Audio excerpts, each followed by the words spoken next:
Assalamualaikum warahmatullahi wabarakatuh. Alhamdulillah. Alhamdulillahilladzi bi ni'matihi tatimmu shalihat. Wassalatu wassalamu ala sayyidi sadat nabiyyuna wa habibuna wa syafi'una wa maulana sayyidina Muhammad wa ala alihi wa ashabihi wa man tabi'ahum bi ihsan ila yaumil qiyamah.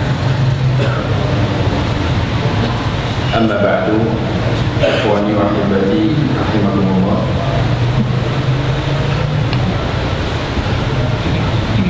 Hadirin wal hadirat jemaah yang insyaallah dicintai oleh Allah Subhanahu wa taala.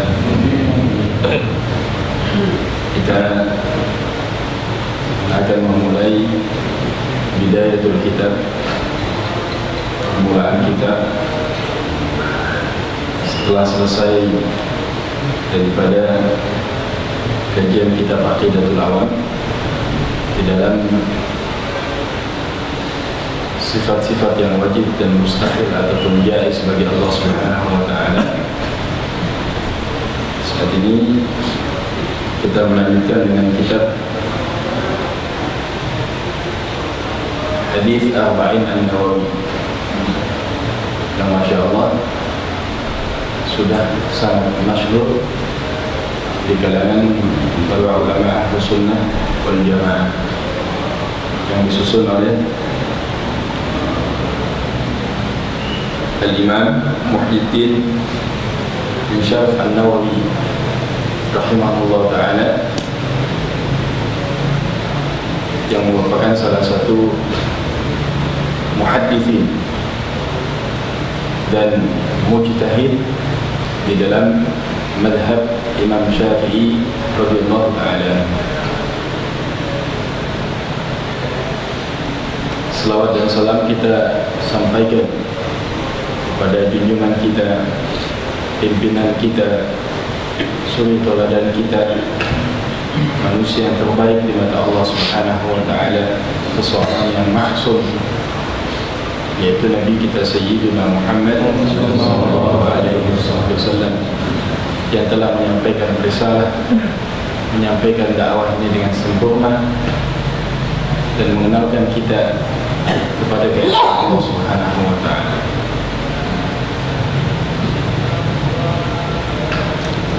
Kita mulai hadisnya.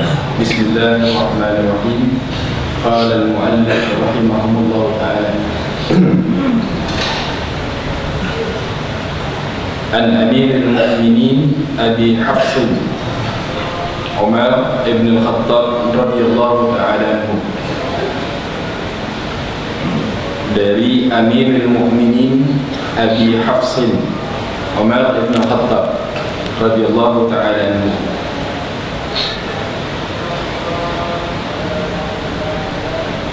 Dari Amirul Mu'minin artinya pemimpin orang yang beriman. Wa huwa awwal man summiya Amirul Mu'minin 'ala al-umum. Jadi kalangan muhadditsin menyebutkan beliaulah secara umum yang pertama kali mengatasnamakan diri beliau sebagai Amirul Mu'minin. Lalu sebelumnya bagaimana? Itu Sayyiduna Abu Bakar Siddiq radhiyallahu ta'ala anhu ini dipanggilnya apa? Ketika di zaman khilafah beliau dipanggilnya Khalifah Rasulullah. Dia adalah khalifahnya Rasulullah sallallahu alaihi wasallam. Apa alasannya?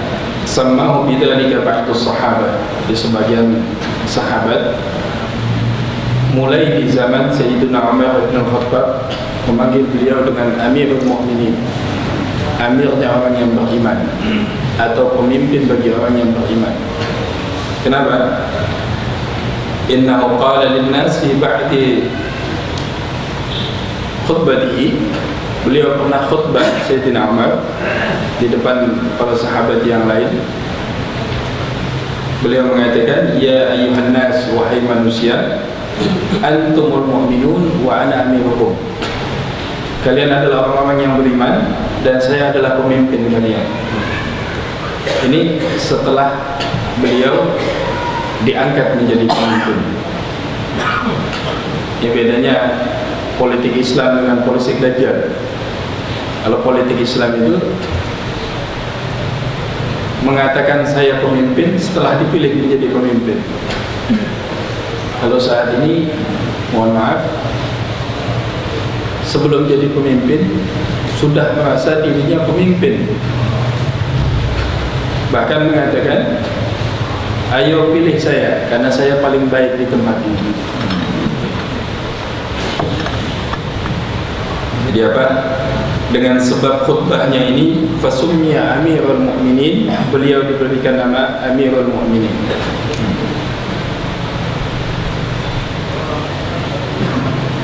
Jadi An-Amirul Mu'minin Abi Hafsin.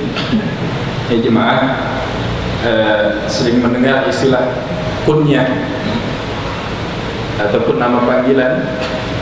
Ada ustaz namanya Abu Hamid, Abu Muhammad, Abu ini, Abu ini. Ini sunnah tidak ustaz menamakan nama seseorang dengan panggilan Abu Hamid, Abu Ahmad, Abu Musa, Abu Ibrahim. Ada Abu Aisyah, ada Abu Fatimah Zahra. Ini disunnahkan di dalam Islam, dan ini bukan identik dengan satu pergerakan. Jangan ketakutan. Siapa penceramahnya? Ustadz Abu Ahmad. Oh, ini bawa-bawa Saudi, jangan. Tidak. Jadi apa? Kunyah ini diambil bisa daripada anak yang kita miliki, punya anak atau tidak punya anak, boleh pakai kunyah. Kalau dibilang Abu Hafsin, ini Rasulullah yang memanggil Sayyidina Umar bin Khattab dengan Aba Hafsin. Al-Hafiz artinya Al-Asad, singa. Dan juga beliau memiliki putri Sayyidina Umar bin Khattab yang bernama siapa? Hafsah radhiyallahu ta'ala anha, yang juga merupakan Ummahatul Mu'minin, istri Nabi kita Sayyidina Muhammad sallallahu alaihi wasallam. Dia Pak, Rasulullah juga punya kunyahnya pakai Abul Qasim. Haruskah anak laki-laki? Tidak. Dan Sayyidina Abu Bakar Siddiq dipanggil Aba Aisyah. Nah, beliau adalah orang tua daripada Sayyidatuna Aisyah radhiyallahu ta'ala. Jadi apa? Ini disunahkan, walaupun dulunya adalah kebiasaan tradisi jahiliyah, tapi karena dia tidak bertentangan dengan syariatul Islam dan sesuai dengan syariatul Islam, maka apa? Hal tersebut diperbolehkan dan dipakai di dalam Islam.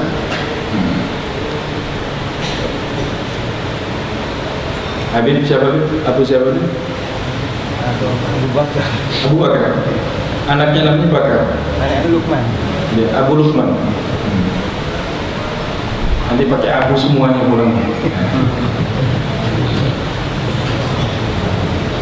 Jadi apa? Jangan sampai takut dengan ustaz pakai nama Abu.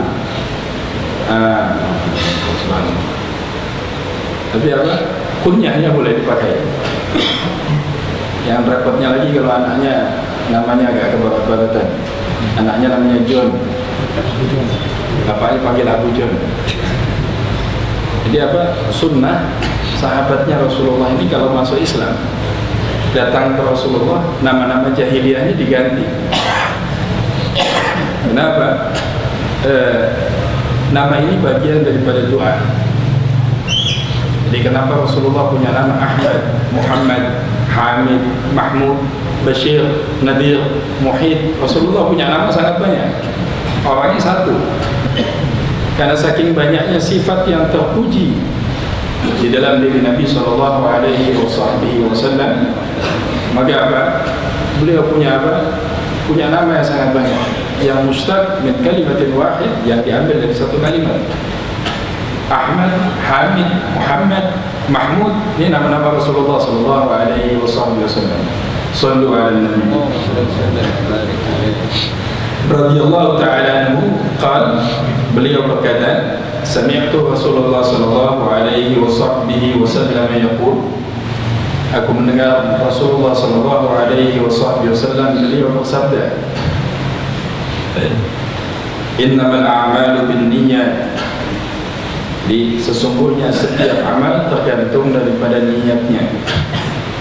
Sehingga Imam Syafi'i mengatakan, Imam Syafi'i, Imam Abu Hanifah dan imam-imam madhab yang lain mengatakan bahwasanya innama sihhatul a'mal, sesungguhnya sahnya sebuah amalan atau sahnya amalan-amalan yang ada di dalam Islam ini tergantung apanya? Tergantung niat. Ya, ini yang yumayyiz bainal 'adah wal ibadah, yang membedakan antara adat dengan ibadah. Ini di niat. Kenapa duduk di masjid?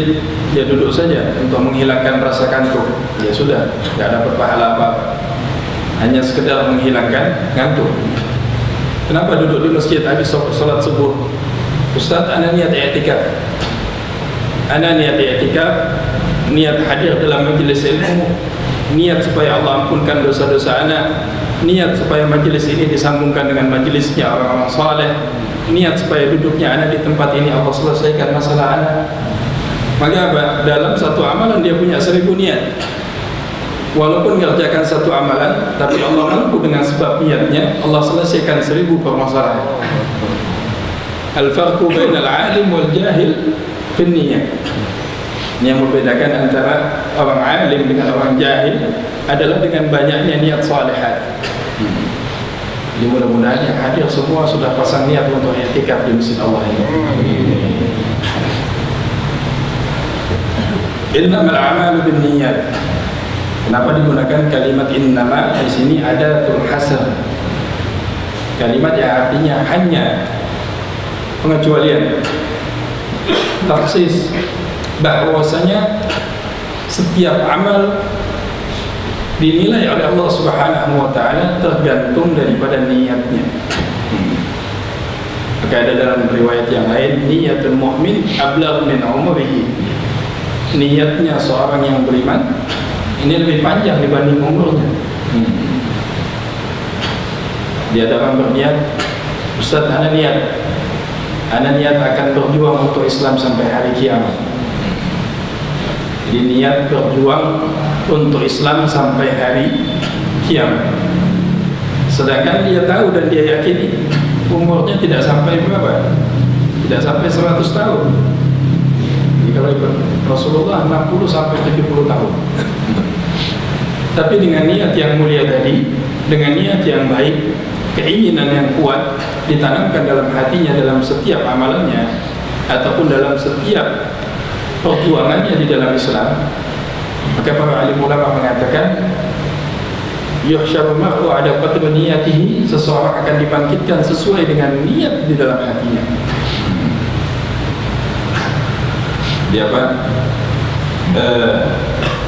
Ini hadis yang disebut sebagai hadis ahad. Hadis ini diriwayatkan oleh sahabat Umar bin Khattab radhiyallahu ta'ala anhu, yang mana beliau masuk ke dalam Islam dengan sebab daripada doa dan dakwahnya Nabi sallallahu alaihi wasallam. Jadi dalam hadis yang dikeluarkan oleh Imam Abu Hatim wa Daruqutni dan juga Imam Baghawi menyebutkan dalam kitab Riyadhun Nadhar, di Rasulullah pernah doa, Allahumma a'izzal Islam ya habib rajulaina ilaik. Ya Allah, kuatkan Islam dengan 2 orang laki-laki yang nanti engkau cintai salah satunya. Nabi doakan Umar bin Khattab dan Amr bin Hisham, yaitu Abu Jahal. Ya Allah, berikan hidayah kepada salah satunya yang menjadi sebab penguat Islam. Fa'asbaha Umar fa'aslama. Jadi malamnya didoakan oleh Rasulullah, alhamdulillah pagi harinya Sayyidina Umar bin Khattab masuk ke dalam Islam. Ya apa?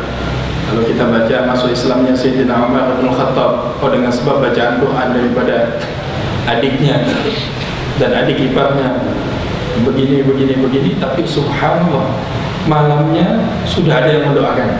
Siapa? Nabi SAW. Jadi kalau kita ajak anak untuk taat sama Allah, anak ini mau diajak taat, jangan kegeeran duluan. Ini bisa jadi dengan sebab doanya istri semalam. Ya alhamdulillah saya bisa ajak orang taat sama Allah.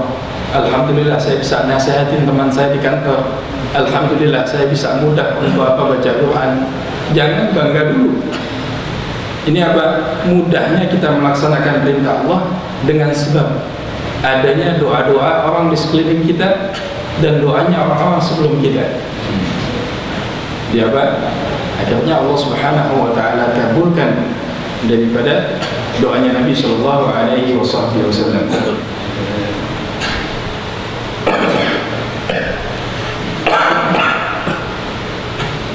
Wa innama likulli imri'in ma nawa. Sesungguhnya setiap seseorang akan mendapatkan sesuai dengan apa yang diniatkan. Di sini apa? Sebagai penguat dari kalimat innama. Seseorang akan mendapatkan sesuai dengan apa yang diniatkan. Niatnya baik, dia akan mendapatkan kebaikan. Niatnya untuk mendapatkan keridhaan Allah, dia akan mendapatkan keridhaan Allah.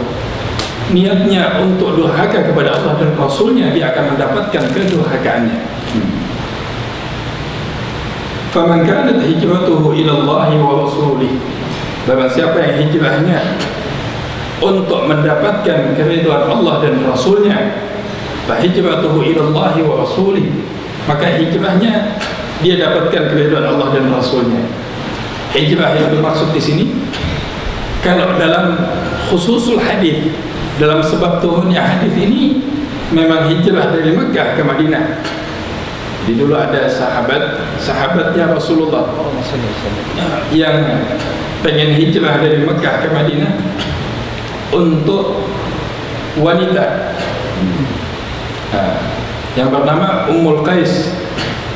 Maka ini sahabat digelari Muhajir Ummul Qais.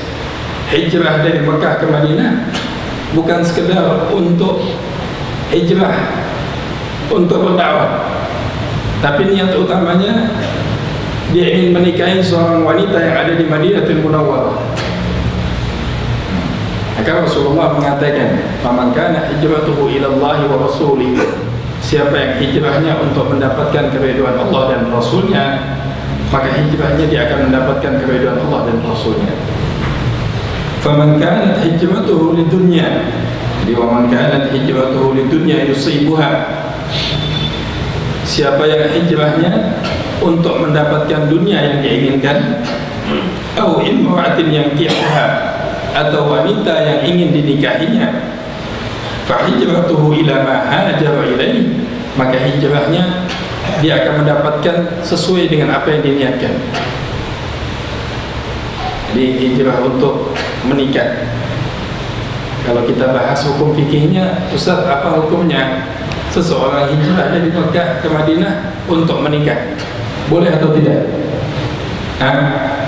Boleh. Halal enggak? Halal. Dilarang dalam Islam? Tidak. Tapi Rasulullah ingin menjelaskan kepada kita, kalau sekedar hijrahmu hanya untuk mendapatkan wanita yang ingin kamu nikahi, maka apa? Artinya engkau telah membatasi niat yang mulia, niat yang sangat dahsyat untuk mendapatkan keridhaan Allah dan Rasulnya yang tidak bisa dibandingkan dengan kenikmatan apapun di dunia ini. Dia apa? Kita mau bekerja, niatnya apa bekerja? Niatnya ya cari nafkah. Sudah, ya sudah. Terus kalau sudah dapat nafkahnya, ya sudah, niatnya cari nafkah. Tapi kalau niatnya untuk bekerja adalah untuk mencari keridhaan Allah, untuk menyebarkan agama Allah, sehingga banyak teman-teman yang di kantor tetap berdakwah, banyak teman-teman di pekerjaan umumnya tetap mengajar orang sholat, banyak teman-teman walaupun di kantor tapi masjidnya dihidupkan, banyak teman-teman dimanapun mereka berada, suasana Islam selalu tampak. Kenapa? Karena hijrahnya, perjalanan hidupnya, perjuangan agamanya diniatkan untuk mencari keridhaan Allah dan Rasulnya. Jadi hadis ini dikeluarkan oleh Imam Abdullah bin Muhammad bin Ismail bin Ibrahim bin Mughirah bin Baqisbah Al-Bukhari, dan juga diriwayatkan oleh Imam Muslim rahimahumullah ta'ala. Imam Bukhari dan Imam Muslim meriwayatkan hadis yang dibuka oleh Imam Nawawi rahimahullah ta'ala. Nah, 40 hadis ini, jumlahnya 42 hadis. Ini dibuat banyak para alim ulama. Ada 40 hadis dalam masalah hijab, 40 hadis dalam jilbab, ada 40 hadis tentang fadilah janggut, ada 40 hadis tentang fadilah silaturahim, ada 40 hadis tentang fadilah dakwah, ada 40 hadis tentang sedekah. Nah, ini beliau susun 42 hadis, kurang lebih 42 hadis yang mencakup keseluruhan ahkamul Islam, dan semua diawali dengan bab niat yang baik.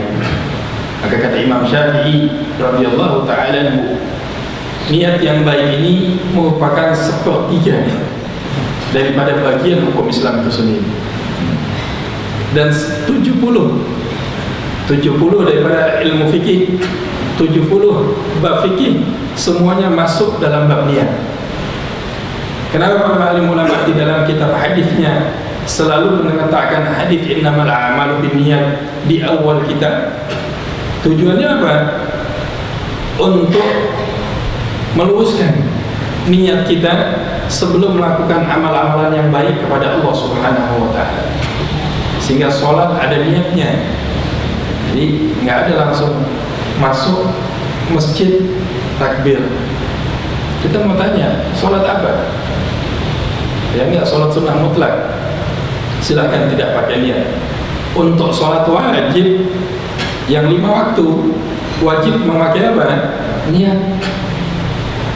Kalau dilafadzkannya bagaimana? Pakai usolli fardu subhi raka'ataini mustaqbilan, sunnah dalam madhab Imam Syafi'i. Apakah Imam Syafi'i pernah mewajibkan melafadzkan niat? Tidak. Tempatnya niat di dalam hati, cuma dilafadzkan untuk terdengar telinga sendiri.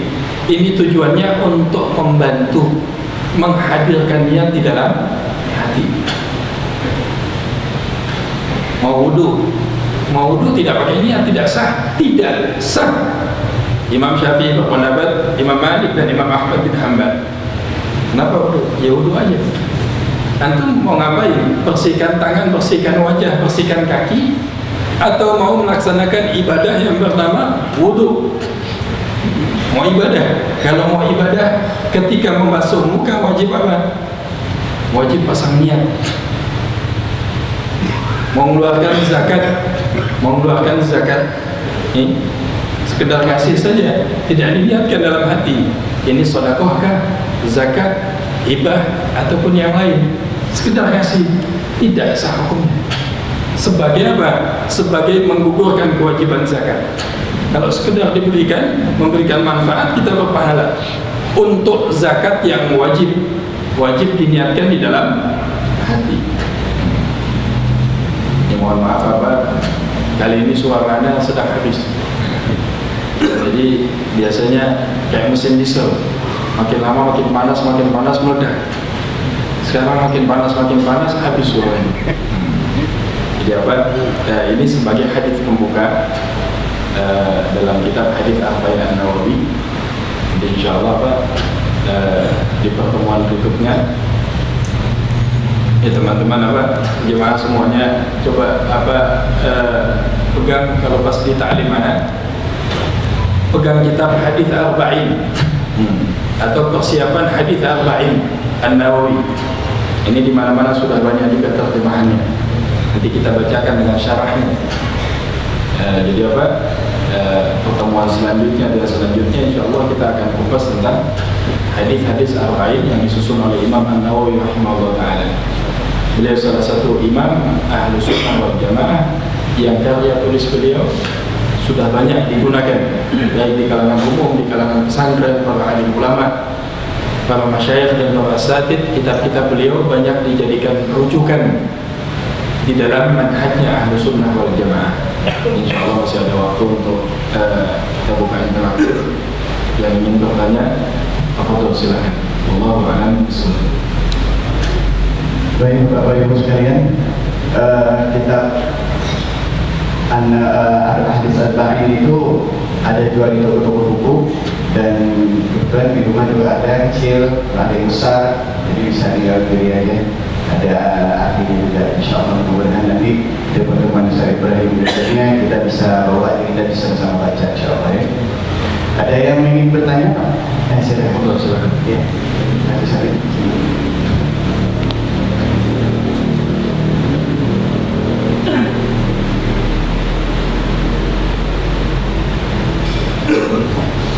Terima kasih atas kesempatannya. Assalamualaikum warahmatullahi wabarakatuh. Saya tolong dijelaskan tentang keluarga Rasulullah. Dan keluarga Rasulullah itu punya istri berapa, punya anak berapa, kemudian nenek kakeknya siapa, sampai ke Nabi Adam. Silsilahnya sampai ke siapa? Nabi Adam. Dia udah tahu penceramahnya suaranya habis ya. Terima kasih atas semuanya. Assalamualaikum warahmatullahi wabarakatuh. Jadi siapa saja istri Nabi, siapa saja anak-anaknya Nabi, Ya. kemudian bagaimana silsilahnya Rasulullah sampai ke Nabi Adam. Masya Allah. Kita sepakatin dulu, kajiannya siap nggak sampai zuhur nih?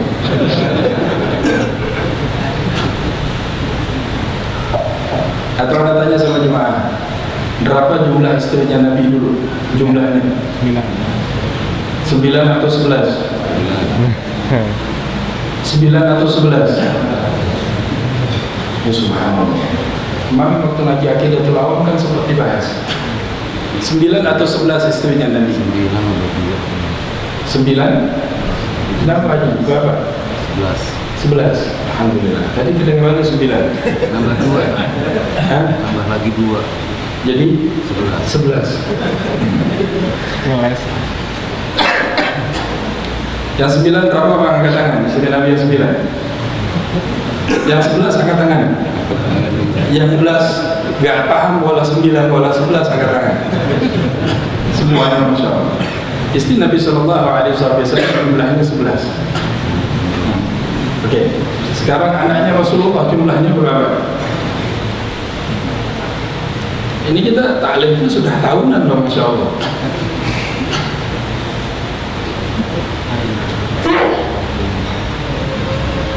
Anaknya Presiden Obama ada berapa? Barack Obama punya anak berapa? 1. Anak mau tanya anaknya Rasulullah. Coba kita hitung sama-sama. Siapa? Fatimah Zahra. Terus? Hah? Zainab. Terus? Ruqayyah. Hah? Subhanallah. Ini jemaah hakim Masya Allah tabarakallah. Anda gak paham ini akhir bulan atau awal bulan? Anaknya Rasulullah, istrinya Rasulullah SAW. Pertanyaannya yang berikutnya adalah apa? Silsilahnya Rasulullah sampai ke Nabi Adam. Silsilahnya yang disebutkan dalam hadis yang muttafaq alaih kalangan ahlul hadis dan ahlus sirah dan ahlul tarikh, hanya daripada Rasulullah sampai kepada Nabi Ismail alaihi wassalatu wassalam. Dari Nabi Ismail sampai kepada Nabi Adam alaihi wassalatu wassalam, Nabi Ismail terus ke Nabi Ibrahim yang lain-lain. Ini riwayat yang tidak sampai kedudukan mutawatir. Jadi apakah bisa dijadikan hujjah? Tidak. Lalu apakah ada berkaitan dengan prinsip akidah? Tidak. Yang kita harus pahami bahwasanya dari Rasulullah sampai kepada Nabi Ismail alaihi wassalatu wassalam. Sedangkan dari mulai Nabi Ismail sampai kepada Nabi Adam alaihi wassalatu wassalam tidak ada kewajiban, tidak ada kemustahaban untuk menghafal silsilah sampai kepada Nabi Adam alaihi wassalatu wassalam. Jadi di sini ada apa? Ada keterputusan sanad yang kuat. Maksudnya bukannya tidak ada, tapi kedudukan riwayatnya tidak sampai mutawatir. Dan yang kedua, tidak ada ahkam hukum yang terbentuk ya ta'alaq bil akidah untuk dihafal ataupun dikenal. Ini PR buat jemaah, ngafal nama istri Nabi sama nama anak-anaknya Nabi. Kalau yang bisa, insya Allah bulan depan dikasih hadiah. Yang nggak bisa, kena denda satu masjid semuanya. Masa istri Nabi dah hafal, anak Nabi dah hafal. Sudah berapa tahun menjadi seorang muslim? Ustaz, anak udah 40 tahun, sudah 50 tahun. Coba sebutkan 10 nama menteri yang ada di Orde Lama. Fulan. Sebutkan nama azwajatul istri Nabi sallallahu alaihi wasallam yang disebut sebagai ummahatul mukminin. Wah, masya Allah Ustaz. Khadijah, kemudian Aisyah, Sayyidatuna Hafsah, Ummu Sauda. Siapa lagi? Ya Firlantiana wa Ustaz. Ini dihafal. Dia apa? Tujuannya apa? Untuk menjadikan mereka sebagai qudwah. Anak Nabi siapa? Fatimah Zahra, Qasim. Siapa lagi? Tayyib. Terus subhanallah Ustaz, Qiyamiyah. Padahal menghafalnya tidak sampai berapa? Tidak sampai 5 menit. Dan ma'jur apa enggak? Berpahala atau tidak menghafalnya? Berpahala. Allah katakan dalam Al-Quran, "Qul la as'alukum 'alaihi ajran illa mawaddata fil qurba." Katakan wahai Muhammad kepada umatmu, la as'alukum 'alaihi ajran, aku tidak meminta upah daripada dakwahku, kata Nabi. Aku tidak meminta imbalan daripada dakwahku, illa mawaddata fil qurba, kecuali apa yang Rasulullah minta atas perintah dari Allah, kita untuk bersikap baik dan betul-betul menjaga keturunan Nabi sallallahu alaihi wasallam. Ini pakai sorban. Ini pengalaman kami di Yaman, pakai sorban seperti ini.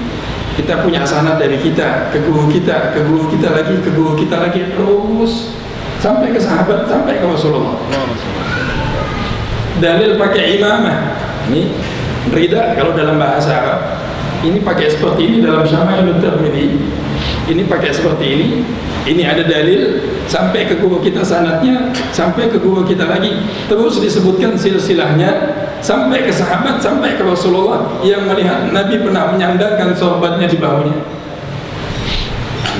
Inilah Islam yang membedakan Islam dengan agama-agama yang lain.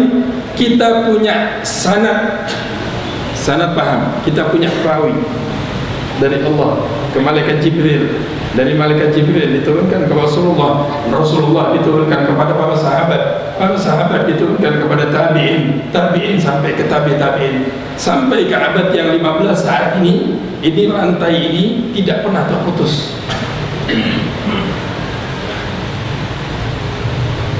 Ada yang bisa sebutkan nama istri Nabi lengkap, anak kasih hadiah. Jemaah hakim, ada yang bisa sebutkan?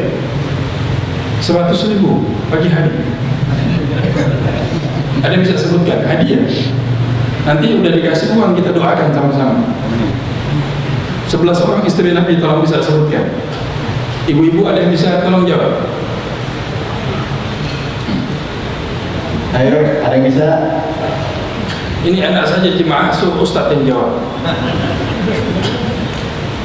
Atau anaknya Nabi yang bisa sebutkan? Angkat tangan. Anaknya Rasulullah, anaknya Nabi kita. Subhanallah. Yang bisa angkat tangan. Atau masya Allah, semua jemaah kena denda. Satu orang 100.000 yang bisa jawab. Yang bisa sebutkan anaknya Rasulullah. Anda mau? Kalau tidak Habib, foto silakan, kasih mic-nya. Anda kasih hadiah.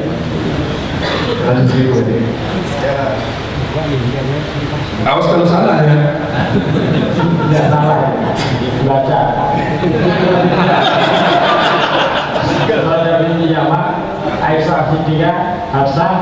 Tunggu, pelan. Pakai radhiyallahu ta'ala anha. Itu bukan Aisyah tetangga kita atau mantannya antum, bukan. Satu-satu siapa? Khadijah radhiyallahu anha. Khadijah radhiyallahu anha. Baik. Terus Hafsah binti Umar radhiyallahu anha. Radhiyallahu anha. Terus Aisyah radhiyallahu anha. Yang ketiga. Terus Yang ketiga Sauda radhiyallahu anha. Sauda. Ya. Nah, yang keempat itu. Yang keempat. Nah, kelima. Kelima.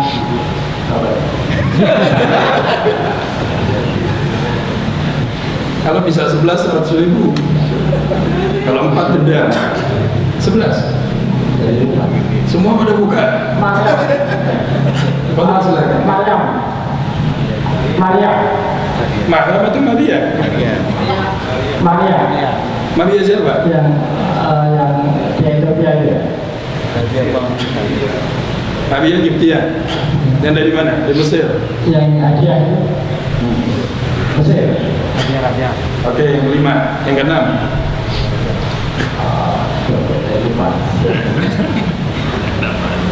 Enam. Tunggu, antum jawab apa? 5. Ya. Nanti bisa bagi 50-50. Sisanya siapa? Foto silakan. Tes. Jangan diulangi lagi yang tadi. Mau diulang boleh? Enggak boleh.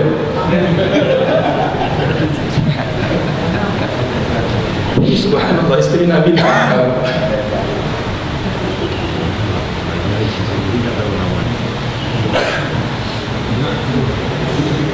Buka internet. Sauda bin Usama. Sauda. Baik, radhiyallahu ta'ala anha.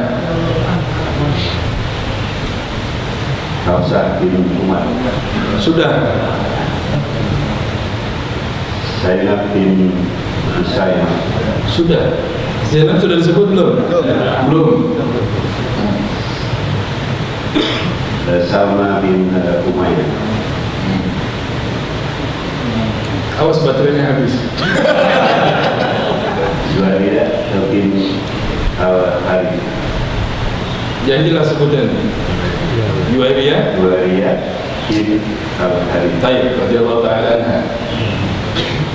Safiyah bin Buaid. Taib radhiyallahu ta'ala anha. Ummu Habibah bin Sufyan. Maimunah bin Al-Harith. Maimunah radhiyallahu ta'ala anha. Sudah berapa? Totalnya berapa? Lebih.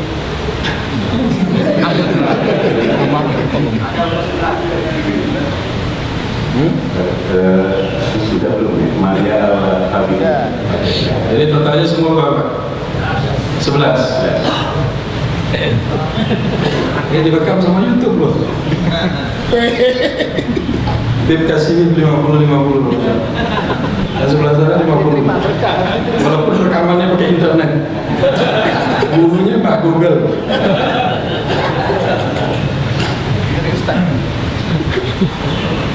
Jangan ditolak Pak, meski Bapak punya uang.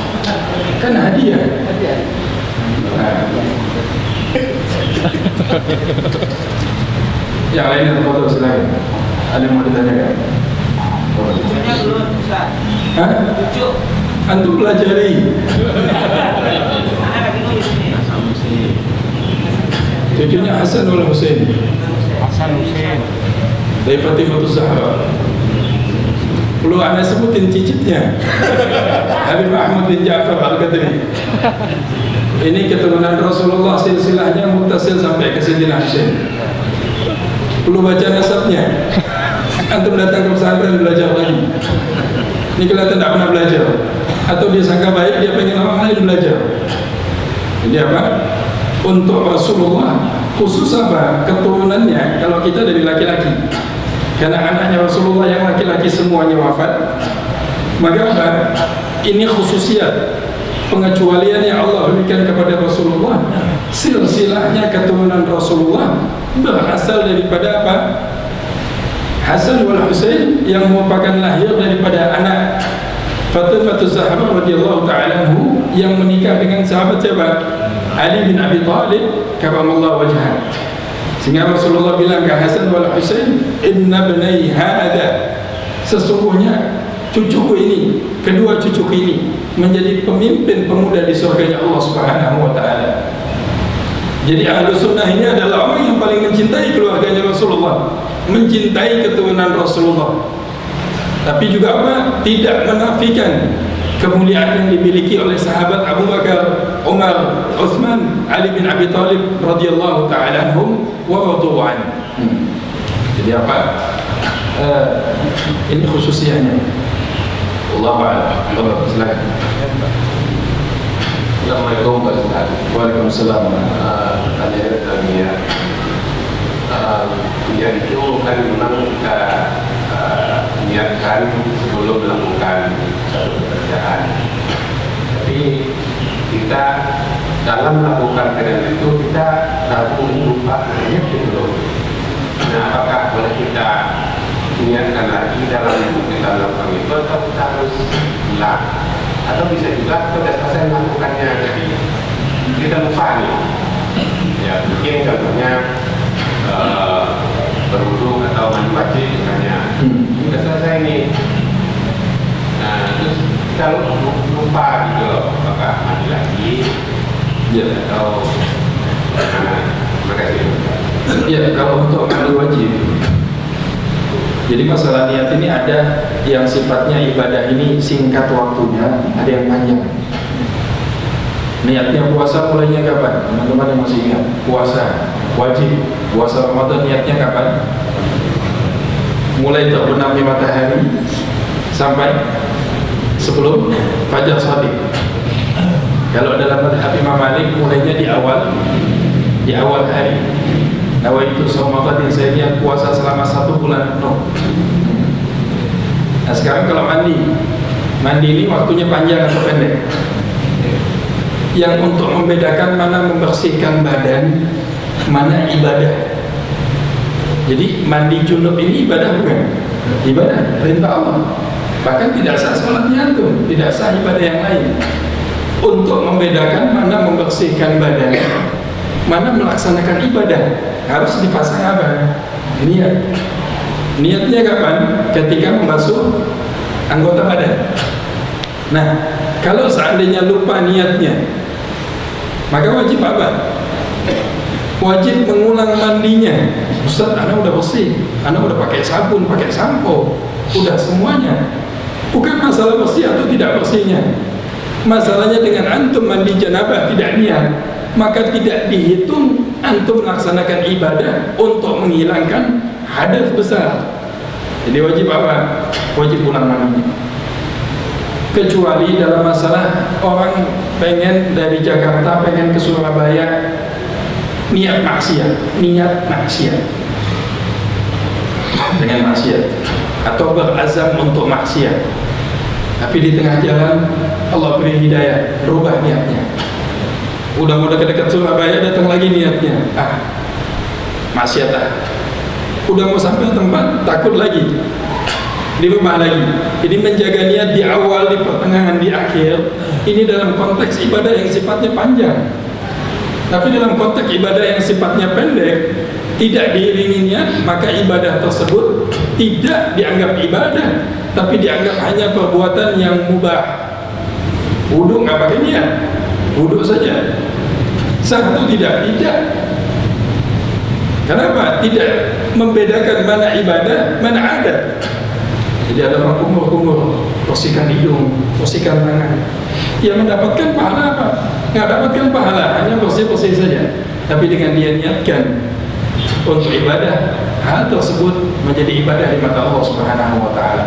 Intinya untuk ibadah yang singkat ini apa? Ketika kita tidak berniat, wajib diulang kembali. Ngasih zakat, seandainya kita mau ngasih zakat, jadi pahami ada azam, ada niat. Saya mau niat tahajud nanti malam. Ini bukan niat namanya, tapi apa? Berazam. keinginan untuk tahajud nanti malam. Kapan niatnya tahajud? Niatnya tahajud ketika takbiratul ihram di malam hari. Karena mau tanya, niatnya haji yang disebut niat haji di rumah atau di miqat? Hah? Di miqat. Pernah kita baca di rumah, labbaik Allahumma bi'umratin atau bihajjin? Kan tidak. Niatnya haji kalau sudah mulai masuk apa? Miqat. Masuk batas mulai pelaksanaan haji, di situ niat. Yang di rumah, saya mau ke Mekah. Ini apa namanya? Azam, berkeinginan. Tahajud, saya mau bangun tahajud nanti malam. Berazam, berkeinginan untuk bangun malam. Niatnya kapan? Niatnya ketika takbiratul ihram. Terus gimana Ustaz kalau sholat wajib masuk masjid langsung takbir? Anak mau tanya niatnya apa? Ya pokoknya dari rumah tadi pokoknya udah niat mau sholat. Subhanallah.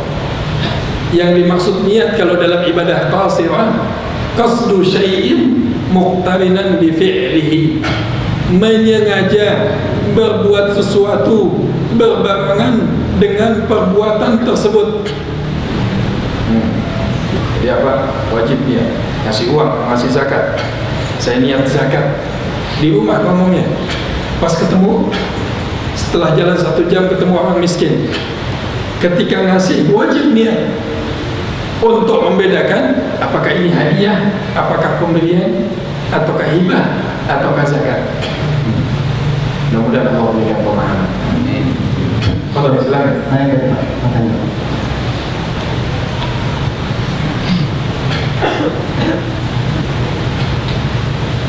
Assalamualaikum warahmatullahi wabarakatuh. Ustaz, saya mau tanya, apa bedanya antara Rasulullah SAW dan alaihissalam di bulan Nabi Isa alaihissalam? Karena saya baca di YouTube itu apa namanya, katanya Isa alaihissalam itu artinya pemberi syafaat. Kalau alaihissalam itu peminta syafaat. Dia katakan alaihissalam dengan alaihissalam. Apa artinya dia bilang? Kalau sallallahu alaihi wasallam itu peminta syafaat. Kalau alaihissalam pemberi syafaat. Dari mana dengannya? Itu ada seorang, itu saya baca dari itu Pak, dari karena yang masuk Kristen itu Pak, Ibrahim juga namanya. Subhanallah. Ibrahim Pak. Saya beri Ibrahim Pak. Ini udah ngajinya sekarang Mbah Google jangan jadikan rujukan. Jangan jadikan hadis riwayat Mbah Google gitu. Jadi kenapa di Al-Hakim ini Ustaz dipanggil jauh-jauh? Kenapa ulama didatangkan? Supaya antum ngaji dengan kitab dan rujukan yang benar. Kalau dibilang alaihi, ke atasnya, as-salatu, yang dimaksud as-salatu, as-salah, salawat di sini kalau dari Allah rahmat, kalau dari malaikat artinya doa kepada Nabi. Kalau dari anak Adam tadarruk wa doa. Artinya apa? Artinya doa kita kepada Allah yang melalui Rasulullah sallallahu alaihi wasallam. Terus Nabi Isa dan Rasulullah, semua kedudukan nabi-nabi, hatta Nabi Adam sekalipun Nabi Adam, semua di bawah benderanya Nabi kita Sayyiduna Muhammad sallallahu alaihi wasallam. Syafi'an wa musyaffa', pemimpin para nabi yang berhak untuk memberikan syafaat hanya Rasulullah. Sayyidina Umar lagi buka Taurat, datang Rasulullah, apa yang kamu baca? Ya Ibn Al-Khattab, saya lagi baca Taurat ya Rasulullah. Dibuka lembaran-lembaran, maksudnya baca untuk perbandingan. Maka Nabi mengatakan, suruh ditutup, suruh pendalami Al-Quran, sampai Allah mengatakan, wallahi demi Allah, lau kana Musa hayyun fi zamani, seandainya Nabi Musa hidup di zamanku, kata Rasulullah, dan Musa tidak mengikuti syariat yang aku bawa, pasti Musa tersesat, kata Rasulullah. Sallu ala Nabi. Ini Rasulullah. Jangankan Nabi Isa, Nabi Musa, yang lain. Nabi Musa kalimullah, hidup di zaman Rasulullah. Seandainya mereka hidup, kalau secara dalil apa? Dalil naklinya, bagi Allah tidak ada yang tidak mungkin. Nabi Musa, Nabi Isa tidak mengikuti syariat yang aku bawa, pasti Isa tersesat. Maka turunnya Nabi Isa di akhir zaman, bukan turun sebagai apa? Nabi akhir zaman. Turunnya beliau oleh Allah Subhanahu wa ta'ala dengan izin Allah untuk menjelaskan kalau beliau adalah Nabi dan utusannya Allah, dan beliau bukan daripada anak Tuhan. Jadi apa? Alaihi salatu wassalam. Kalau dia bilang syafi'an wa musyaffa, boleh antum bilang ini pemberi syafaat, ini orang yang mendapatkan syafaat. Dia apa? Pemberi syafaat siapa? Pemberi syafaat Allah Subhanahu wa ta'ala. Siapa yang diberikan syafaat? Rasulullah SAW diberikan syafaat untuk mensyafaati seluruh umatnya, terutama yang melakukan dosa-dosa besar. Ya, ada yang datang ke Nabi Adam, jangan ke saya punya kesalahan. Ada yang datang ke Nabi Fulan, sampai Rasulullah mengatakan, ana laha, akulah pemberi syafaat itu sebenarnya. Dialah Nabi kita Sayyidina Muhammad sallallahu alaihi wasallam. Sama ada yang bilang juga, kalau bilang orang Syiah, kalau bilang Ali alaihissalam, alaihissalam artinya atasnya keselamatan. Ya tak boleh kalau dia bilang Ali alaihissalatu wassalam. Antum bisa bilang Ali alaihissalam, ana juga bisa bilang Sayyidina Abu Bakar Siddiq radhiyallahu ta'ala alaihissalam. Atasnya keselamatan dari siapa? Dari Allah Subhanahu wa ta'ala. Paham tak? Ini suara seperti ini antum bisa paham. Nanti pas suaranya bersih lebih paham lagi, insyaallah. Kalau tidak paham, anda kasih hadiah lagi mau. Subhanallah. Ini santri akhir zaman namanya. Kalau santri dulu dikasih hadiah agak belakang nolak sedikit. Kalau santri akhir zaman dikasih hadiah ambil semua. Wallahu a'lam. Ada yang lain? Silakan. Masya Allah. Dikasih hadiah sama disemangat.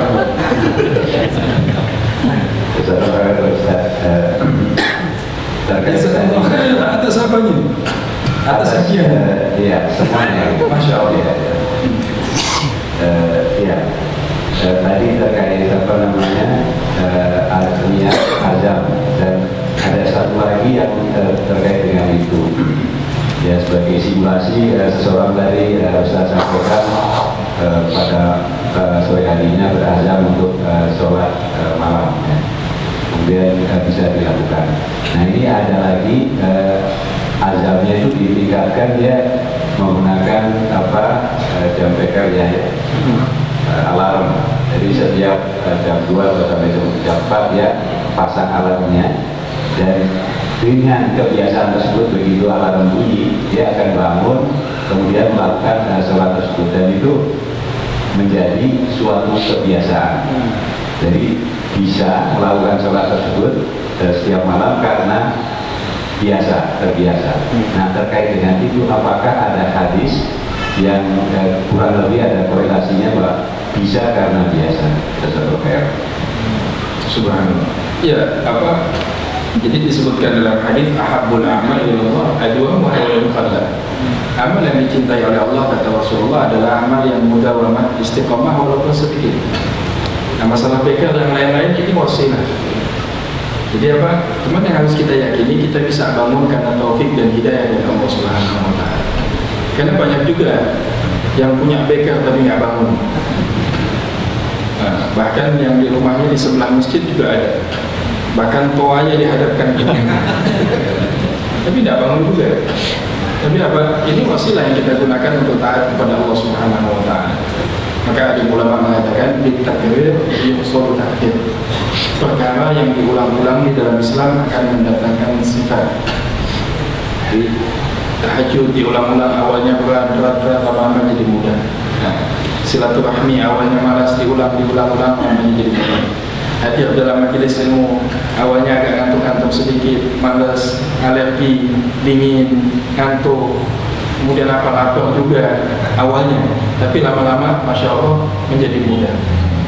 Ini semua apa? Perkara yang diulang-ulang menjadi sifat. Ini adalah ungkapan bahwa salafus saleh terdahulu. Sehingga apa? Kita melihatnya ini apa? Masalah azam di sini untuk berbuat kebaikan, sampai Rasulullah mengatakan man hamma, barang siapa berkeinginan untuk melakukan kebaikan, maka sudah mendapatkan pahala berapa? 10 pahala. Tapi barang siapa yang berkeinginan untuk melakukan maksiat, Allah belum tulis satunya kesalahan pun, Allah belum tulis satu dosa pun. Di sini rahmat Allah kepada kita. Tapi jangan dikit-dikit azam terus. Ini azam tahajud, azam sedekah, tapi dalam hati wabillahi taufiq wal hidayah. Ini kelakuan kita. Jadi maksudnya berazam di sini kok sungguh-sungguh dalam hati. Kemudian apa? Belum sampai kepada hal yang dituju, kita sudah dapatkan pahalanya. Ada seorang dalam hadis yang ingin menuntut ilmu, baru keluar daripada rumahnya, famata hadal bulan, meninggal ini anak. Maka disebutkan dalam hadis, anak ini akan dikumpulkan dengan orang yang mati syahid di hari kiamat, karena keluar dari rumahnya untuk hadir dalam majelis ilmu. Belum sampai majelis ilmu sudah meninggal. Jadi apa? Ini juga syahid, mau pergi haji, sampai di Palembang goyang pesawatnya, meledak pesawat. Syahid atau tidak? Syahid. Jangan mau sampai Palembang, mau keluar dari rumahnya sudah meninggal di Bandara Soekarno-Hatta. Di jemaah haji kita kejadian beberapa orang sampai Bandara Soekarno-Hatta meninggal. Telepon, Ustaz, ini apa hukumnya? Ini disebut syahidud dunya wal akhirah. Dari segi pahala, tapi dari segi pelaksanaan sholat jenazahnya, dia dihukumkan sebagai syahidul akhirah. Di dunia disolatkan seperti biasa, dikafankan, dimandikan, semuanya. Nanti di akhirat dikumpulkan dengan orang-orang yang mati syahid. Nah, pergi haji pelaksanaan bagian daripada jihad. Wallahu a'lam bishawab. Ibu-ibu, ada yang ingin bertanya? Silakan.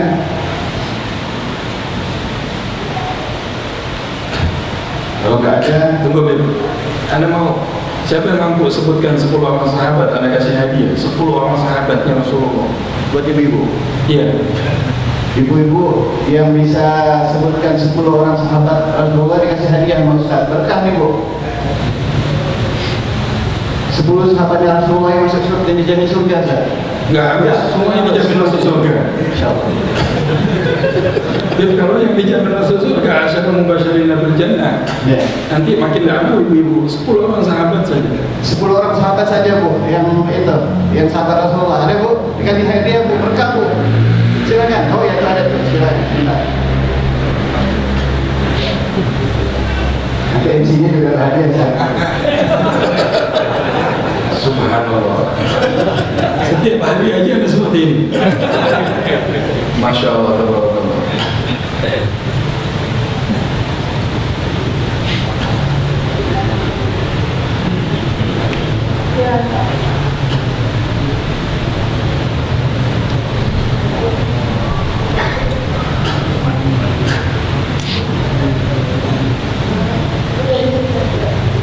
Sahabat Rasul Abu Bakar Siddiq, Utsman bin Affan, Umar bin Khattab, Ali bin Abi Thalib. 4 baru. Tapi berapa orang sedikit? 10. Oh, tadi perjanjiannya 10. Batal hadiah. Kata ibu cari teman partner 6 lagi. Coba bayangkan, Masya Allah. Hari ini kita jadi dibikin malu di hadapan Allah. Talha bin Abdullah. Talha bin Abdullah. bin Ubaidillah. Ya. Zubair bin Awam. Baik. Sa'ad bin Abi Waqqas. Baik. Sa'id bin Zaid. Abdurrahman bin Auf, sama yang terakhir Abu Ubaidillah bin Jarrah. Kok bisa hafal begitu? Dari mana dilihat?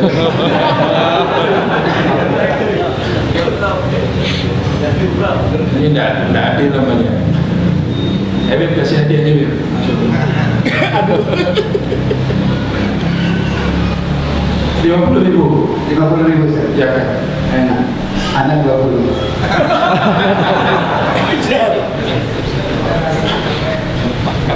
Bisa diantar kan?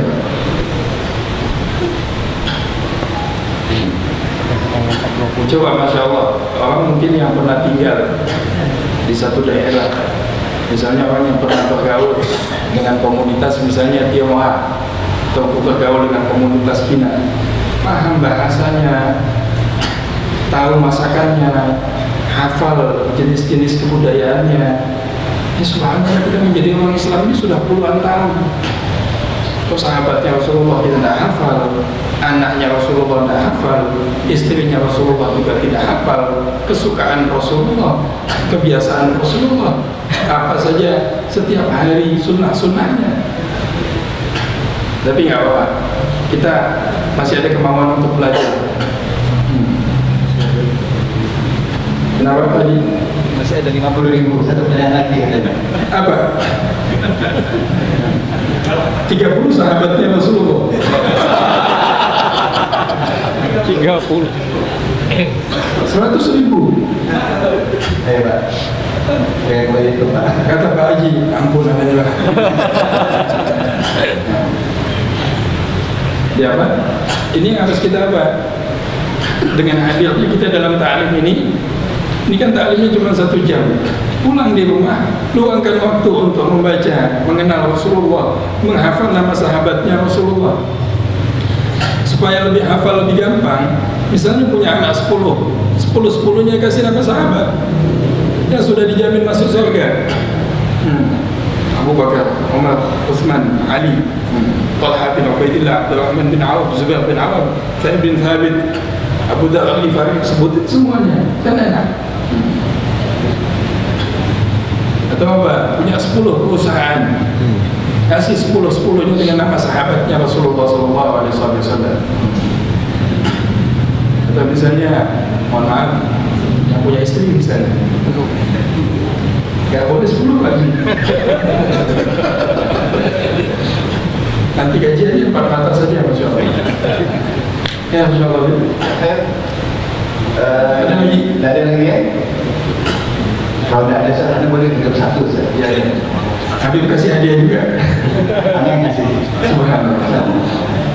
Dan misalnya anak, contohlah anak saya, anak punya istri, kemudian istri meninggal. Ini belum ya, ini cuma cerita doang. Istri meninggal, kemudian anak menikah lagi saya. Anak punya dari istri pertama yang meninggal itu punya anak, misalnya 4 orang, 2 orang laki, 2 orang perempuan. Kemudian anak menikah dengan seorang janda, punya anak beberapa orang besar. Nah kemudian anak sakit-sakitan, kepingin membagikan warisan. Nah tapi anak juga kepingin anak dari istri kedua itu bukan anak-anak, pengen anak beri itu warisan anak gitu. Itu seberapa besar yang bisa anda berikan kepada anak dari istri kedua itu yang bukan anak-anak. Kemudian bagian yang buat 4 orang anak-anak ini berapa sih? Anak ini 4, 2 laki, 2 perempuan. Berapa? Subhanallah. Ada warisannya, Ben? Nanti saya. Via WA saja ya. Ini masalahnya jadi masukin YouTube ya. Subhanallah. Nanti bingung orang kajian hakim ini kajian apa ini? Jadi apa? Untuk selain daripada anak kandung tidak mendapatkan warisan, cucu mendapatkan warisan kalau anak kandung tersebut meninggal, turun kafarah waris. Kalaupun mau dikasih juga, hanya bisa dibikinkan wasiat, dan wasiat ini tidak boleh lebih daripada 1/3. Untuk yang laki-laki, lidzakari mithlu hadzil unthayain. Untuk 1 orang anak laki-laki mendapat 2 bagian, 2 kali lipat seperti anak perempuan. Terus gimana Ustaz? Ribet. Ya sudah, kita nggak usah ribet. Yang namanya warisan dibagikan setelah apa? Setelah yang memiliki harta itu apa? Meninggal. Bagusnya bagaimana? Dihibahkan ketika kita masih hidup. Kita punya 10 orang anak asuh, 5 kandung, yang 5 anak tiri atau kumpul. Kamu dapat sekian, kamu dapat sekian, kamu dapat sekian, ketika hidup dihadiahkan atau dihibahkan. Ini cara yang paling baik untuk menghindarkan perpecahan. Kita sudah bahas. Apalagi kalau mohon maaf istrinya 2 atau 3 atau 4. 4 ini bukan artinya masing-masing dapat 1/6 atau 1/8. 4 ini apa? Kalau dia dapatnya 1/6 bagi 4, 1/8 bagi 4.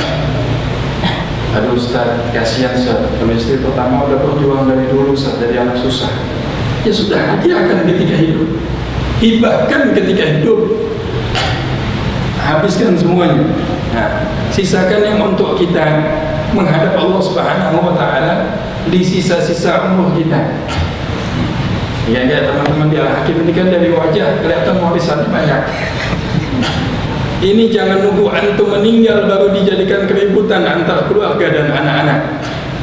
Sekarang mumpung masih hidup, pulang dari Al-Hakim, kumpulkan. Ini rumah atas nama kamu, buat kamu. Ini buat kamu, ini buat kamu, ini buat kamu. Jadi ini apa? Ini yang untuk menghindarkan apa? Keributan. Karena kalau sudah masalah uang, sudah masalah harta, sudah masalah warisan, kiai dipanggil, Ustaz tolong bagi secara Islam.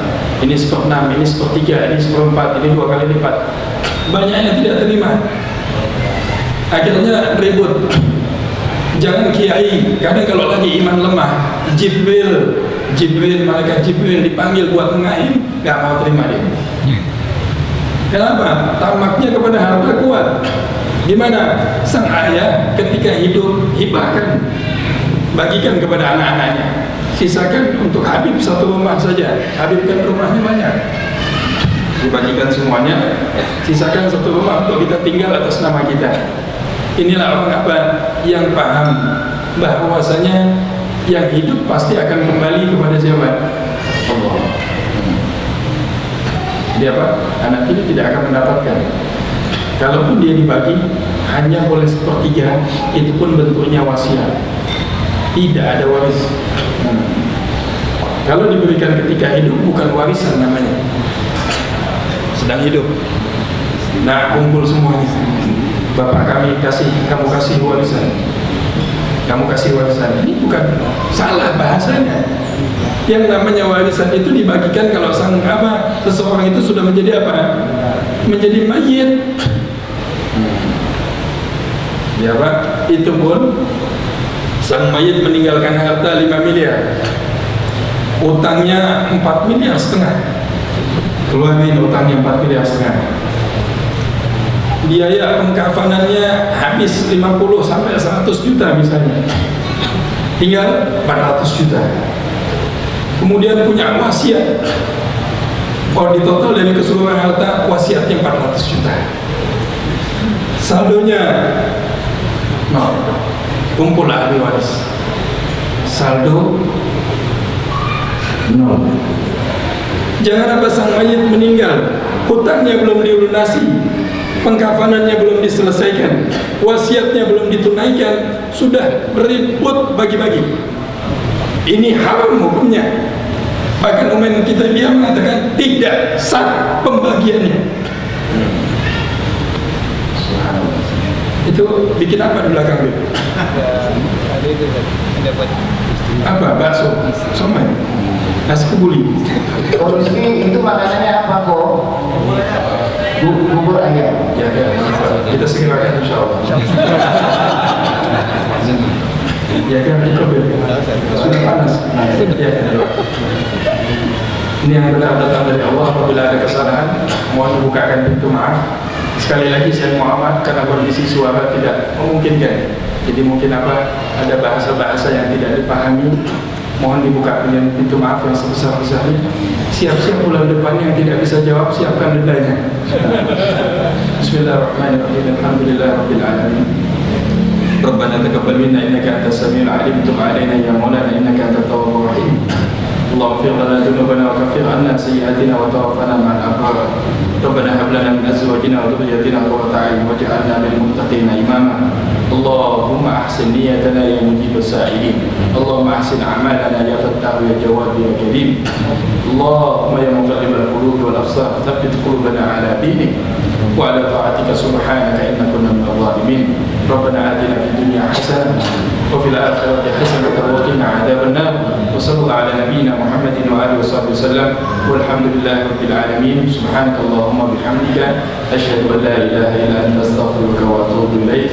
Wabillahi taufiq wal hidayah. Assalamualaikum warahmatullahi wabarakatuh.